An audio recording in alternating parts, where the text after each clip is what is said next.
footy matches and sports and big crowds, what's going on behind the scenes energetically, spiritually, and biochemically. So, it's been a fascinating experiences lately. I went to an Arsenal game last night, and Arsenal's been one of my childhood sports fans for a long time. So it was a really exciting event for me. So I'm thinking, all right, what's going on really here? Why are people attracted to these things and what's happening? So I used to be a big beer and footy guy, like most people in the socially programmed robots in Australia in particular, but everywhere. And so I'm drawn to this, and I'm like, why am I really excited and drawn to this event? So obviously there's a lot of history and a lot of past, time and effort that I've spent on that. But what's really happening when you get there? So as we know, on an energetic level, it essentially provides people with a sense of belonging, which is very much a base chakra or a coccyx gland concept. So as one develops themselves, they start eating better and they get rid of their digestion problems and their secretion problems, they're less drawn to big sporting events that provide that sense of belonging and a sense of community in a way. And then, so when somebody goes there to a big crowd, and we know that, viruses are spread quite often airborne, but they need some sort of transport mechanism. So, would that be beer or alcohol? Yeah. We've got a frequency with heavy metals and there's lots of Wi-Fi and frequency and things going on in these crowded areas in particular.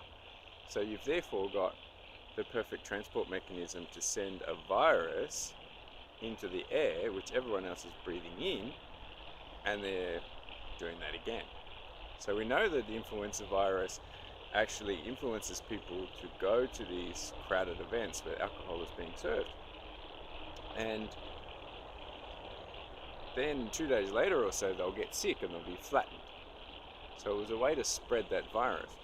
And when you look at internally, so of course we have that sense of community, that sense of belonging. We feel comfortable around people that are of a similar nature and similar conversations, and therefore have similar diseases and viruses within us. And we have the similar colors, and these are all noted by generally geography. So my disease is different to your disease because you're from a different place. Not exactly oneness, but hey, we've all been there and we understand it now.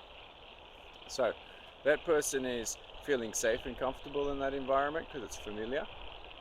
And also, if they're drinking, they're stimulating their liver and their whole body essentially, and stirring up the parasites and the critters and all those. So the whole body is up and running, but it's still feeling safe. So then we can yell at the TV screen, or we can yell at the players or the referee or whatever it is to get out those emotional imbalances. Seems to fit, doesn't it? Totally. So, what happens after that? Then we feel safe and comfortable. Quite often people are going, oh, I don't know if I should have behaved like that. They get the guilt and the shames, because that's what's the lowest vibration in the nervous system after just having felt safe and comfortable to stir everything up. Then of course, if they come back every week or every fortnight, they get an extra dose. They get stimulated, they get all those endorphins and those beautiful things stepping up to feel good, and they get a release. So as a result, you'll notice that people who take on the spiritual path and personal development, they tend to not want to go do big areas where there's big crowds. They much prefer to go spend time alone or go for a bushwalk or a meditation retreat with more like-minded people, because these people have got rid of a lot of their stored diseases and have fulfilled to a degree a sense of belonging in another way that is of, I'd say, perhaps a higher vibration and is more comfortable and more beneficial than, say, drinking alcohol, eating terrible food and yelling and screaming at people. So, well, we've all done it. So it's just the way it is. Fascinating way to look at things nowadays, isn't it? Vibration and frequency and biochemistry. Are we being controlled by our biochemistry? How much control do we actually have over our behaviour? Interesting questions. And, then we throw in social programming into that. Wow.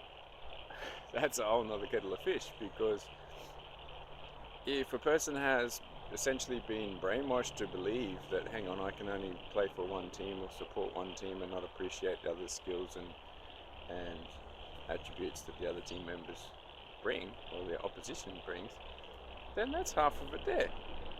That's half of the competition. But hang on, and also subconsciously in the body, what is also going on quite often, the person hasn't got their spinal alignment correct, so they're not on oneness, so they can't really perceive the cause and effects and what is comfortable.